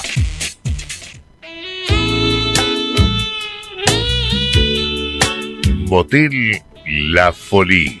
24 horas donde la intimidad está en La Folie, el mudo cómplice de amores y aventuras. Motel La Folie, Roldán, entre 30 y 31. Motel La Folie, te esperamos siempre. Todo pronto, todo buenísimo para otro exitazo de las previas bohemias en Wanderers, los 3 históricos de la Tropical Oriental. Hoy es el día de Sarabán. Miguel Ángel Azuquita Muniz. Qué ganas de no verte nunca más. Qué ganas de no verte nunca más. Mariel. Te desafío a que me quieras, a que me pruebes. Airo Martínez. Adelanto de la nostalgia. Sábado 13 de agosto, desde las 21 horas, baja una, sube la otra. Parate bien temprano, hasta muy tarde, en el infierno. Infierno de Wanderers. Musicaliza de fiesta, con el plato fuerte, show de luces, bola de espejos como en los 70 y pantalla gigante. Entradas a la venta en Espiedo Sarandí, pegadito identificación civil, Carrito El Milú, Salto y Boulevard, donde se beneficia la Comisión de Apoyo de Nuevo Paysandú. 24 horas Nati, 18 y Libertad, con el Babi de Sudamérica y Juventud Unida, logística y cantina, el Babi de Independencia. Todo buenísimo, todo pronto para la gran noche del sábado 13 de agosto en el Salón de Cristal del Paysandú Wanderers. No te lo pierdas. Presenta Contacto FM 106.9. Llegó Somos Anda a Paysandú, un programa con beneficios para todos sus socios. Escucha bien, durante este mes, con cada préstamo que retires, te llevas un cartón, que al rasparlo podés ganar muchos premios, excursiones, recargas con tu tarjeta de Anda Visa, mochilas, una bicicleta y mucho más. 1 de cada 4 socios se va de la sucursal con un premio. ¡Qué bien ser socio de Anda! Y si aún no lo sos, te esperamos por nuestra sucursal. Ver bases y condiciones en anda.com.uy. Tarjeta D. ¿Sabías que con Tarjeta D podés retirar efectivo por el 100% de tu disponible en tu tarjeta y lo pagás como quieras? Podés solicitarlo por la app y lo retirás en cualquier red pagos de todo el país. Fácil y efectivo como solo Tarjeta D podía ofrecerte. Sentite bien, uruguayo. Tenés Tarjeta D, la tarjeta de todos. Y si aún no la tenés, ¿qué estás esperando? Solicita tu tarjeta D por la web, por la app, en red pagos o cualquier sucursal de créditos directos en todo el país. JC, Julio Cueva Santa, taller de joyería, venta de joyería, comercial, artesanal, fabricadas en nuestro propio taller, reparación de armazones, reparación de joyas de oro y plata. JC, Julio Cueva Santa, taller de joyería, purificación 1652, celular 098 155 373. Pásate a Claro Prepago y te regalamos 60 gigas. Recargando desde 150 pesos, durante 3 meses tenés 20 gigas. WhatsApp gratis, llamadas ilimitadas a otros Claro y todo por 30 días. Dale, pásate a Claro con regalos. Ahora en Telecable podés elegir la promoción que más te conviene. Para los socios tenemos la promo Uplay Full. Y si querés sumarte a Telecable, la promo 480. Ahora depende de vos. Anímate al cambio. Telecable Paysandú, el cable de los sanduceros. Debido a la aceptación del primero, integramos a nuestra flota el segundo coche eléctrico. Seguimos protegiendo al medio ambiente y usted viajando cómodamente. 472-27676. Nuestros WhatsApp 098 72 76 76 099 28 63 30. Agencia de Remis 472-27676. 2 coches eléctricos. Gracias, Paysandú. Gracias a usted. Pasó el momento de nuestros auspiciantes. Fin de espacio publicitario. Invierno 2022. Las cosas son como son. En Contacto FM.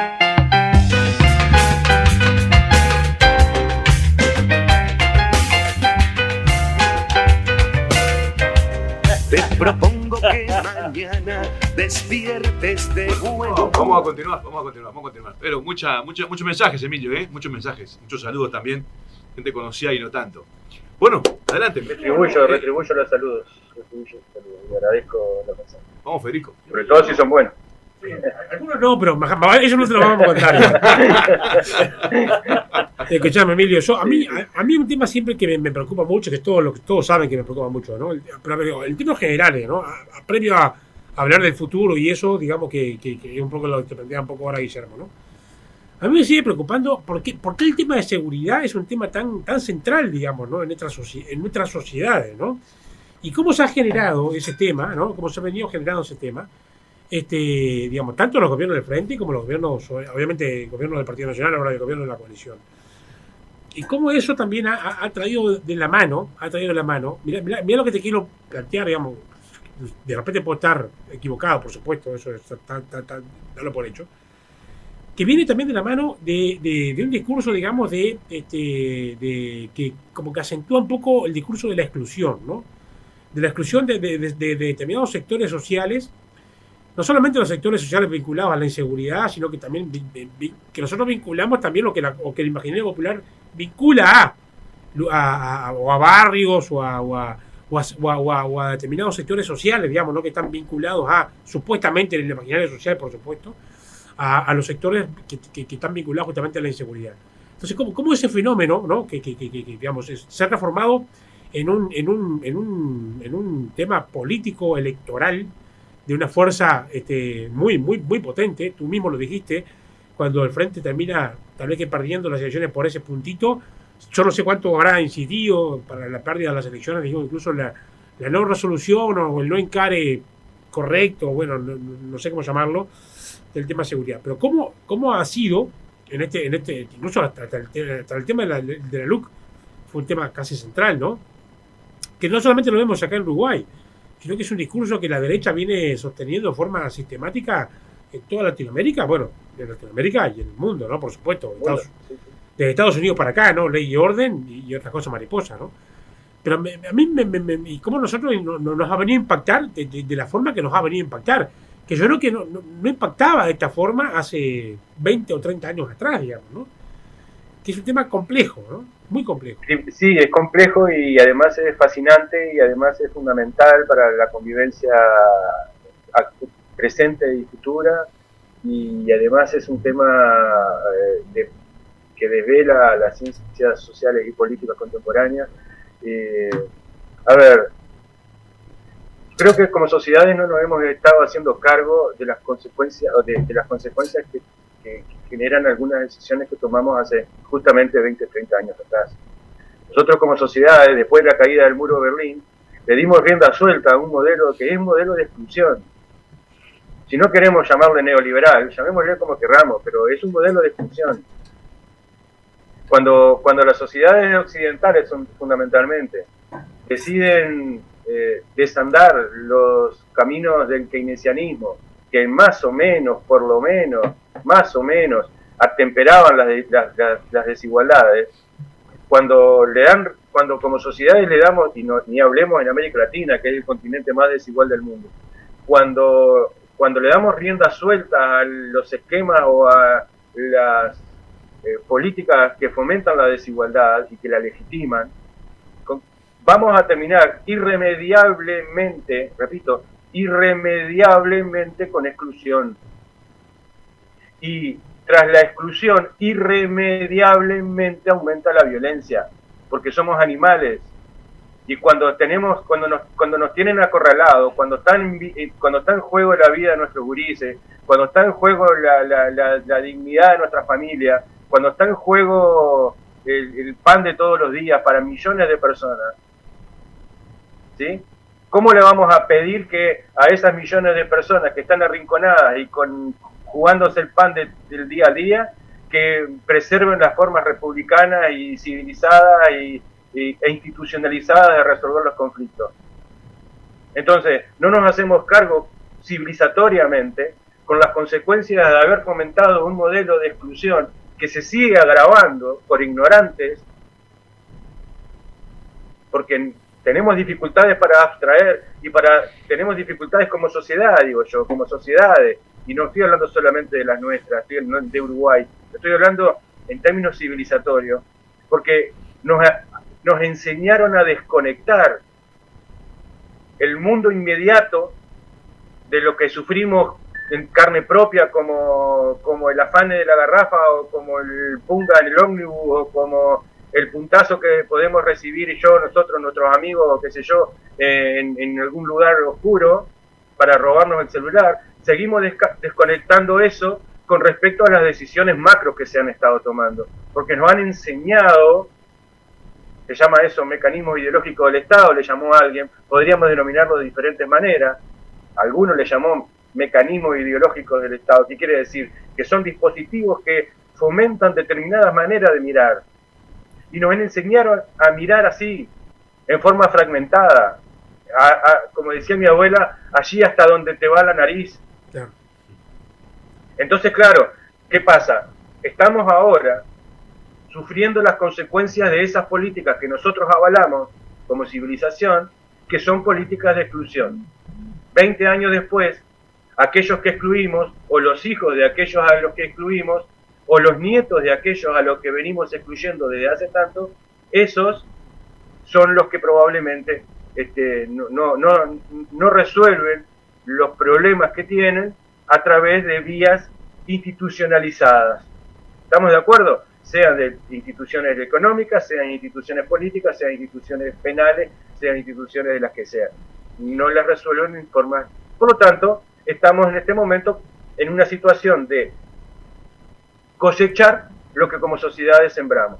Entonces, ¿qué es lo que se genera por parte de quienes somos víctimas o son víctimas de esas consecuencias? Porque el boomerang regresó y nos pegó. ¿Y qué es lo que se genera? Se genera miedo. Y en ese sentido, desde el punto de vista de la antropología y de la antropología política, es harto conocido, es harto sabido y está harto estudiado que una sociedad con miedo es una sociedad violenta.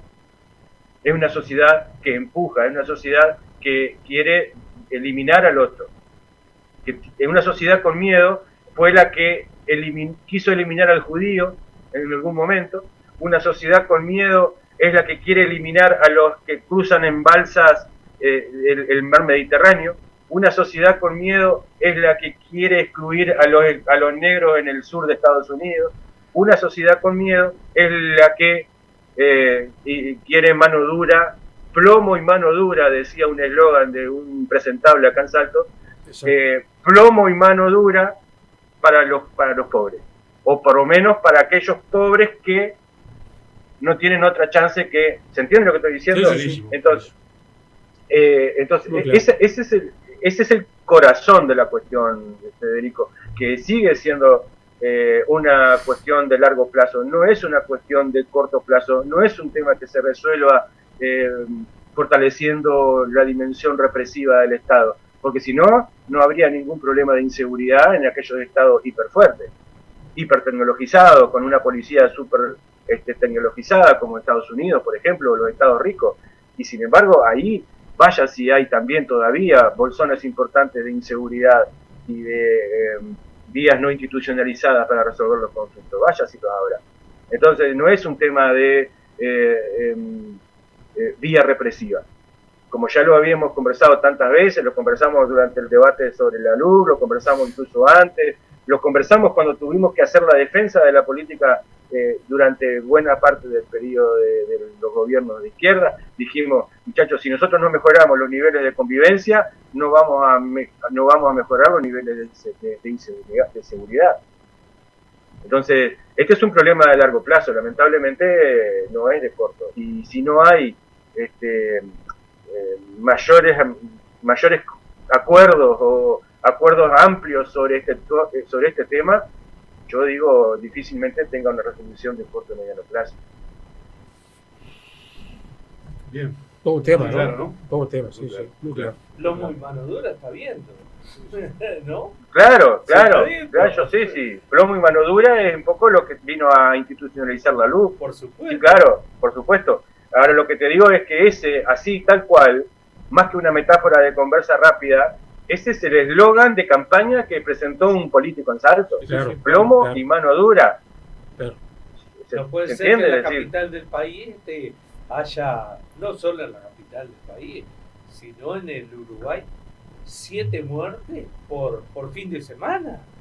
Y hay una cosa bien interesante, ya que estamos en este asunto, antes de pasar a otro, es una cosa bien interesante que es un desafío para el pensamiento progresista o para el accionar, para la praxis progresista. ¿Cuál es? Y es que, por un lado, es muy tentador para la oposición de izquierda apelar al fogoneo de la inseguridad. Exacto. Porque erosiona gobiernos. Evidentemente todos sabemos que este tema de la inseguridad es muy eficaz para erosionar gobiernos. Pero por otro lado, y ahí está el desafío, al mismo tiempo, al fogonear con la inseguridad, estás invocando demonios reaccionarios. Exactamente. Te está sumando. Está sumando justamente a salidas de mano dura. Porque vos lamentablemente no has hecho suficiente lucha cultural o batalla cultural para enseñar, para hacer pedagogía social respecto a esto que es un problema de largo plazo. Porque sí, te apuran los siete asesinatos en 24 horas. Eso te apura. Sí, sí. Y vos, para responder a eso, no te vas a poner a decir que la antropología política indica que actuó como un boomerang de un modelo de exclusión, bla, bla, bla, porque nadie te va a escuchar en esa clave. Lo podemos conversar entre nosotros, pero a la hora de la praxis política vos tenés que tener solución para eso. Por lo tanto, este es un dilema importante que para la oposición, una oposición progresista en Uruguay y en cualquier lado, se le presenta. Por un lado, querer erosionar gobierno, sí, efectivamente, porque es el juego de suma cero que todo sistema político tiene. En la medida que el otro se debilita, ganas vos, está bien, eso es legítimo. Pero al usar esto, ¿qué cosa? Estás invocando demonios reaccionarios. ¿Se entiende? Totalmente. Porque la población va a seguir con miedo, y con miedo aumentado incluso. Porque ya no es uno el que fogonea en contra de la inseguridad. Todos. Ahora son todos. Entonces la pregunta casi caricatural es, ¿y ahora quién podrá ayudarme? Y siempre que cuando aparece esa pregunta, no, yo no apostaría a eso, yo no apostaría. Bueno, por eso, Emilio, también en su momento las discusiones internas que había vinculado a los operativos de saturación, ¿no? Sí, claro. De otro momento, ¿no? Pero digamos, ¿no? Sí, sí. Respondía a una lógica justamente no dilucidada, ¿no? Del asunto. Sí, sí. Yo la critiqué mucho también, digamos. No públicamente, porque digamos, no estábamos en ese momento, pero yo creo que son políticas claramente erradas, digamos, ¿no? Bueno, pero es una discusión.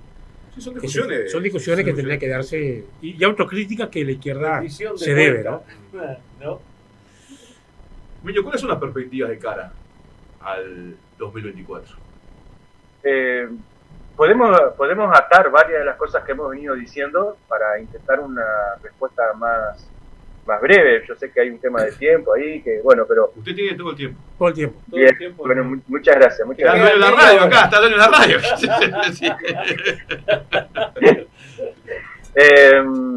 La perspectiva, bueno, desde el punto de vista electoral, acá tenemos, mejor dicho, si podemos considerarlo desde el punto de vista electoral o podemos considerarlo desde el punto de vista electoral y político de largo plazo, ¿verdad? Y este es un matiz nada menor, porque por ejemplo, desde el punto de vista de lo que son los desafíos que tiene el Frente Amplio por delante, me parece que son distinguibles ambas cosas. Van de la mano, pero no necesariamente coinciden en un 100%. A ver, me explico. Si vos te pones con una lógica electoral céntrica, la meta del triunfo electoral es un esquema. Ahora, si vos en tu mesa de trabajo te presentás la pregunta y te pones acá en una cartulina grande en tu mesa de trabajo, sí, ganar, pero ¿para qué? Ese es otro esquema. Ese es otro cantar. Y, por ejemplo, esto viene a cuento de que del proceso de autocrítica que en algún momento se dio a la izquierda, que orgánicamente, yo por supuesto, la vida afuera, no, pero desde afuera se vio que la orgánica que se dio ese proceso de autocrítica, había comenzado ese proceso de autocrítica con un documento inicial que era electoral céntrico. ¿Por qué perdimos? ¿Cómo estamos? ¿Qué tenemos que hacer para ganar? Pero la pregunta central es, ¿ganar para qué? Esa es la pregunta central. Pero por supuesto, eso no es un tema que la propia izquierda y su orgánica se dará. Yo soy un votante de izquierda, no participo de la orgánica de la izquierda, por lo tanto no opino sobre eso porque no conozco un montón de cosas. Pero eso es un desafío político principalísimo que tiene la izquierda. ¿Puede ganar? Sí, puede ganar. Tiene altas chances de ganar. Altas chances de ganar. ¿Tiene el partido ganado? No, para nada. Como siempre decimos, nunca nadie tiene por qué tomar, es un error decir que ya cazó al oso. Eso no, es un error. Así como pasó que en otras oportunidades las cosas estaban dadas para que pasase algo y no se movieron las tuercas necesarias y eso no terminó pasando, aunque estaban las condiciones objetivas de que pasase. Y así como también, en algún momento, creo que también lo conversamos en alguna oportunidad, no sé si públicamente o de forma privada, pero me recuerdo que con algún colega de ustedes lo conversamos públicamente, era bastante factible, era bastante previsible, y está escrito eso, está escrito, que cuando se me consultaba hace unos años atrás cuáles eran las perspectivas para el 19, era factible que la izquierda perdiese la mayoría parlamentaria, llegase a 40-42% en octubre y que después perdiese el balotaje por un punto. Y fue lo que pasó. Pero no es porque uno, repito, tenga la bola de adivinación. Es porque vos haces una lectura de lo cómo viene siendo el rastreo de la opinión pública a través, entre otras cosas, de encuestas, entre otras técnicas de encuesta, y las proyecciones y las medidas que se están tomando, y vos decís, esto va a tener una tendencia y que va a llegar hasta tal punto. En este caso, parados hoy en el 2022 y mirando la perspectiva a mitad del periodo de lo que puede pasar por varias de las cosas que hemos estado analizando, el recambio de liderazgo que unos han hecho mejor que otros, la recuperación de la dinámica de movilización social que el Frente poco a poco empieza a tener, que no está logrando la derecha, en fin, una serie de cosas, una serie de aprendizajes que han habido, una serie de consecuencias que las políticas de redistribución regresiva de la riqueza van a tener sí o sí. Repito, no es un ejercicio de adivinación. Si vos aumentás el desempleo, si vos con tus políticas aumentás los niveles de pobreza, si vos con tus políticas multiplicás la gente que duerme en la calle, si vos con tus políticas aumentás el nivel de endeudamiento interno, si vos con tus políticas aumentás los niveles de precio, más allá de que puedan haber factores externos, pero si aumentás los niveles de precio, eso siempre es un impuesto a los más embromados. Si vos con tus políticas llevas adelante una serie de medidas de este tipo, no hay chamullo que te evite el costo político.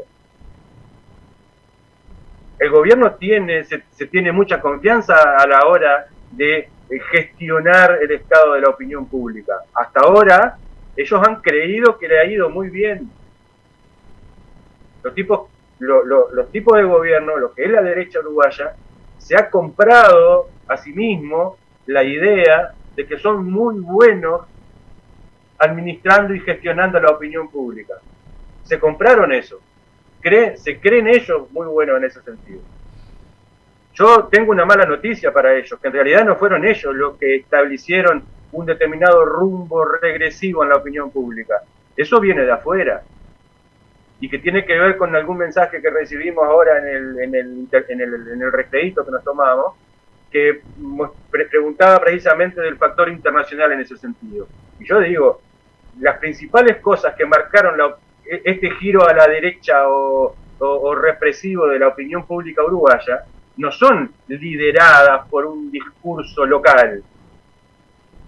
No fue la Calle Pou, o no fue Bordaberry, o Sanguinetti, o Búsqueda, o El País, los que innovaron, los que inventaron esto. Lo tomaron del tsunami de opinión pública reaccionaria que venía desde otro lado. Ellos, en todo caso, y se hace bien actual y valioso la metáfora, surfearon la ola de ese tsunami que venía de afuera. ¿Sí? El énfasis por la corrupción, que parece que hoy todo el mundo se olvida. Antes veían corruptos por todos lados. Estoy hablando de la gente común y corriente, no estoy hablando de los dirigentes, ¿no? La gente común y corriente que parece que se escandalizaba por el más mínimo pelito en la sopa, ahora parece que hay una peluca entera en la sopa y no parece verse, ¿no? El énfasis por la mano dura, por la salida más reaccionaria, más policíaca, eso viene de acá, viene de Uruguay, lo inventamos los uruguayos, viene de afuera. Bolsonaro ganó, entre otras cosas, prometiendo matar a todos los delincuentes de la favela.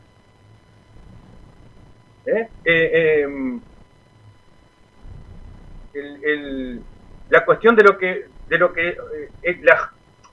esto de la judicialización de la política y politización de la justicia. Bien. Y politización de la justicia. Está muy bien. ¿Sí? que es lo que se conoce con la figura del loafer. ¿Está bien? Eso no es un invento nuestro. Lo sufrió Lula años antes, lo sufrió en los K y todavía lo siguen en este momento. Y así como eso, le va a tocar a Boris. Esperá sentado porque eso llega y llega. No es una cosa que... Entonces lo que voy diciendo es, el éxito de la derecha uruguaya no depende, no nace en la capacidad que tuvieron los líderes de la derecha uruguaya de gestionar la opinión pública a esos rumbos. No fueron ellos los que impusieron esa agenda. La agenda se impuso, globalización mediática mediante, desde afuera, y en todo caso las dirigencias se subieron a esa ola y la surfearon bien. Por lo tanto, el gobierno realmente cree que son estupendísimos a la hora de gestionar la opinión pública. En realidad, yo diría que son en todo caso buenos para acompasar a una opinión pública que es distinto. Y ahí se abre un margen de la competencia que hace que, si sumamos todo esto que venimos diciendo, las chances para el 24 sean un panorama complicado para el gobierno, por todo lo que hemos dicho, que a algunos del gobierno les preocupará más y a otros les preocupará menos, como veníamos explicando al principio de la conversación, y un panorama más, digamos, favorable para las chances electorales de la izquierda. O de la izquierda, llamémosle así al Frente Amplio. Y con ciertos resguardos. ¿Sí? Porque ahí está justamente la segunda gran pregunta. Está bien. Asumamos que existen buenas oportunidades, buenas chances de ganar las elecciones. Yo diría ganar bien las elecciones. Holgadamente, digo yo. En el 24, pero ¿para qué? Y esa es una pregunta que por supuesto no la vamos a responder. Yo por lo menos no puedo responderla acá, ni me corresponde responderla, pero sí sé que esa es una pregunta política mayor que se tiene al interior de la izquierda. Sí, en eso se está trabajando. Soy consciente porque hay una comisión de programa. De hecho, va enmarcado dentro del paraguas más general del Frente Amplio Escucha, que está recogiendo una serie de diálogos y insumos con la sociedad para la construcción de bases programáticas que atiendan justamente a una cuestión de corto y mediano plazo.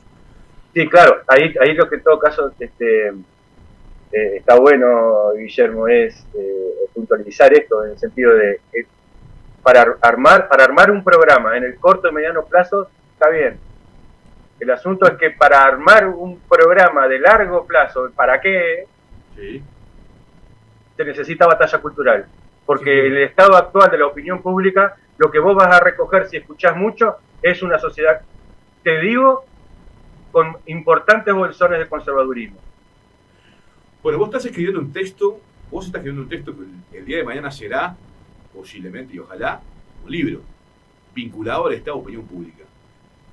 Sí, el estado de la subjetividad actual, que está, por supuesto, mirando en lo que pasa con la subjetividad colectiva o el imaginario social o la opinión pública, que son categorías diferentes pero que se asocian habitualmente, es decir, la subjetividad social, no solamente en la región, sino también más allá de la región, porque hay algunos efectos, hay algunos fenómenos que suceden en la región que además encuentran sus similares en otras partes. Por ejemplo, lo que ha sido todo el fenómeno de la reacción en el sentido político de la palabra, en el sentido de las posturas de derechas más reaccionarias en el crecimiento de algunas manifestaciones político-electorales en Europa, por ejemplo Vox en España, como por ejemplo Le Pen en Francia, como por ejemplo todo lo que es Hungría y Polonia, como por ejemplo, en fin, lo que ha sido el Brexit en Gran Bretaña, sí.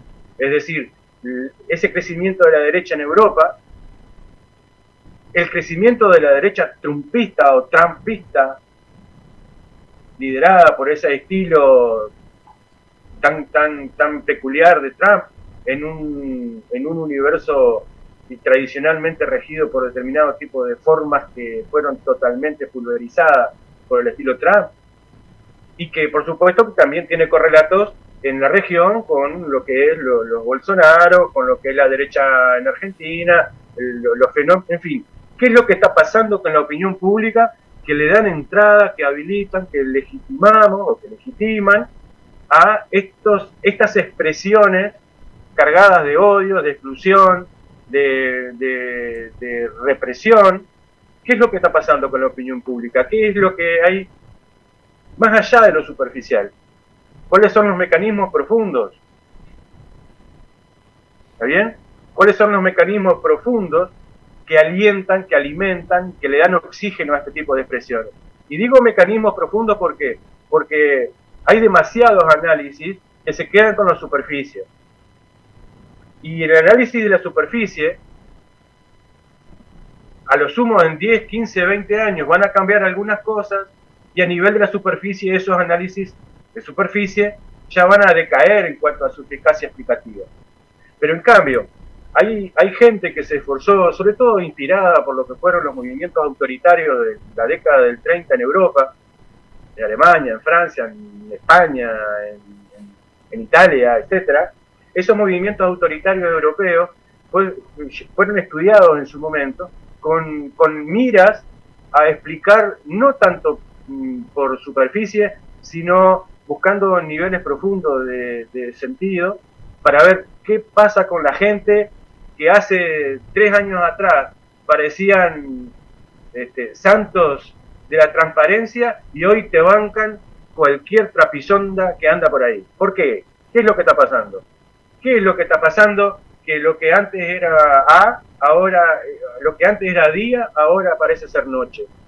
¿Por qué gente que antes se preocupaba por los pobres, o por lo menos decía preocuparse por los pobres, ahora parece que mira para el costado? ¿Y por qué? ¿Qué es lo que está pasando? Y eso es lo que estoy intentando develar en un esfuerzo que es lento, que lo hago para mí, porque lo hago como ejercicio, digamos, de reflexión que llevo al papel, y que probablemente termine siendo un libro que intenta explicar, capaz, no sé, eso depende más de cuestiones editoriales que académicas, pero que intentará explicar cuáles son las motivaciones profundas de una sociedad y que tiene doble discurso a la hora de legitimar cosas, que te banca una, pero que al otro no se le disculpa nada, que te legitima a Trump, que vota a un tipo que hace su campaña prometiendo matar pobres y de la favela y elogiando la tortura de la dictadura como Bolsonaro. ¿Qué está pasando con esta sociedad? Y lo interesante de esto, y termino, lo interesante de esto además es que esos que hacen ello no tienen que ser pensados como necesariamente gorilas uniformados que fueron adoctrinados. No, muchos de estas personas que plantean este tipo de cosas, posturas reaccionarias, posturas de derecha, posturas de exclusión, posturas de hay que matarlos, muchos son gente que a simple vista son almas buenas. Es como siempre, yo siempre uso la metáfora de la señora de la vuelta de la esquina que hace la pasta frola, ¿no? Que te vende pasta frola, que es macanuda, que no sé qué, que es buena vecina, y sin embargo de repente la ves ahí, sí, hay que matar a todos. Escucha, ¿qué está pasando? Sí, tal cual. Tal cual. Y eso es lo que tenemos que comprender, y eso me parece que es una comprensión que si no lo hacemos más allá de las superficialidades, nos va a quedar en deuda. Y eso es lo que estoy intentando hacer en este momento. ¿Cómo venimos? Y venimos lento, pero seguro. Bien, muy bien. Eso fue más de político que de politólogo. Pero bueno, bien. Vamos llegando. Vamos cerrando, ¿no? Sí, vamos cerrando. Porque hoy tenemos que entregar en hora. En hora. No nos permite. Te queremos agradecer mucho, Emilio, la verdad. Fue una interesantísima conversación. Lo cansamos hoy. A veces nos saca un poco de la cotidiana, ¿no? De la coyuntura. Muy interesante, Emilio. Muy interesante. Y la historia del proceso viene bien para, bueno, pararnos en esa plataforma y continuar. Seguramente esto lo van a llamar porque ¿cómo es? Lo estamos difundiendo a través de otras radios y lo estamos difundiendo para la capital del país también, ¿no? Perfecto. A través de los correos, los compañeros, ya se lo mandamos. Así que, lunes, siempre agradecido cuando me convocan a conversar este tipo de cosas y sobre todo cuando la convocatoria se hace sin los apuros que habitualmente tienen, lógicamente, las dinámicas comunicacionales, de la mediática, ¿no? En este caso, tener posibilidades de charlar públicamente casi un par de horas sobre estas cosas me parece que es un muy buen asunto y ojalá que más allá de nosotros haya gente que esté también interesada en emprenderse con estos asuntos. Así que está en deuda, ¿no? Por los números. Ah, bueno, sí, hablaremos otra vez. Hablaremos otra vez. Bueno, muchas gracias, Emilio. Será hasta una próxima oportunidad. Gracias a ustedes. Arriba, un gracias abrazo. a ustedes. Un abrazo. Saludos, Emilio. Bueno, intenso programa, compañero, ¿no? Muy bueno. La verdad que está la bueno, verdad ¿no? que un cambio. Un poco ir variando, ¿no? Un poco la... Sin Nunca duda. habíamos tenido un programa con un solo invitado. No. Pero creo que hasta ahora lo meritaba, ¿no? Lo meritaba. En este caso sí. Lo meritaba. Bueno, muchos mensajes. Agradecemos a todos. Yo los iba respondiendo. Sí, bueno, haber dado los tiempos ahí. Pero bueno, agradecer porque en definitiva lo que intentamos hacer es aportar elementos para la reflexión, al fin y al cabo. Sí. Es eso. En un momento en el cual la reflexión no es el común denominador, ¿no? del hacer político y del hacer social, digamos, ¿no? Pensar un poquito, parar un poquito y bueno, y reflexionar un poquito, ¿no? Es decir, acá está. Sí. Bueno, entreguemos en hora entonces el programa. Perfecto. Será hasta la próxima. Hasta el sábado que viene.